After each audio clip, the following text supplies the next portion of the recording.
देख के ये ना सोचिए कि अभी उसमें रवानी नहीं है। वो जिस दिन भी उठेगा तूफान बन के उठेगा, शायद अभी उसने उठने की ठानी नहीं है। तो सर क्या बात है। इसी के साथ मैं अपनी कहानी खत्म करती हूँ। ये जो कहानी आपने सुनाई है, ये कहानी हम लोग के साथ जबरदस्त मैडम, जबरदस्त। थैंक यू मायके में समय गुजारने के बाद आपने ये कहानी सुनाई, ये कहानी है आपने पहले सुनी थी? सर ये कहानी मैंने पहले सुनी थी, लेकिन मुझे इस कहानी के लिए कोई किरदार नहीं बैठ रहा था सर। वो मैंने लगान की स्टोरी लिखी थी सर, किरदार नहीं मिल रहा था, तो वैसे ही था। कहानी तो मैंने सुनी थी, बट बाकी में मुझे ऐसा कोई लीडर नहीं मिला कि जिसको मैं ये कहानी डेडिकेट कर सकूं सर।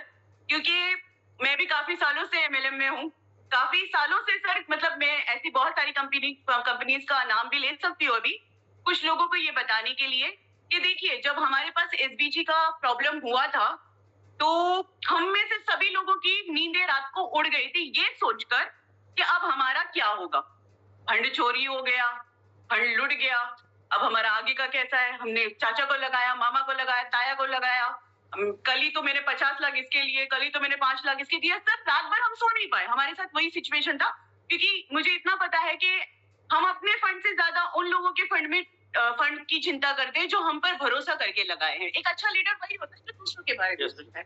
तो आई एम डैम श्योर कि उस वक्त हम सबकी रातें ये सोच कर उड़ी रहेगी, नींदें ये सोच कर उड़ी रहेगी कि अब हमारा क्या होगा। तो मैं ये आपको बताना चाहती हूँ कि उस वक्त एक बंदा था जो हमारे आगे फ्यूचर के लिए प्लान कर रहा था कि अब हमारा क्या होगा। ठीक है, और शायद वो उसी का नतीजा है कि आज हम यहाँ हैं।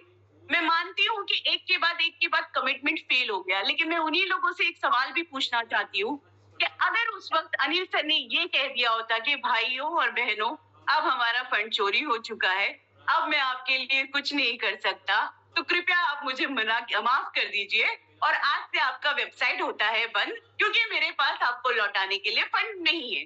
तो मैं आप सभी लोगों से क्वेश्चन पूछना चाहती हूँ, आप में से कोई एक बंदा उठकर मुझे ये बताइए कि आप क्या कर लेते।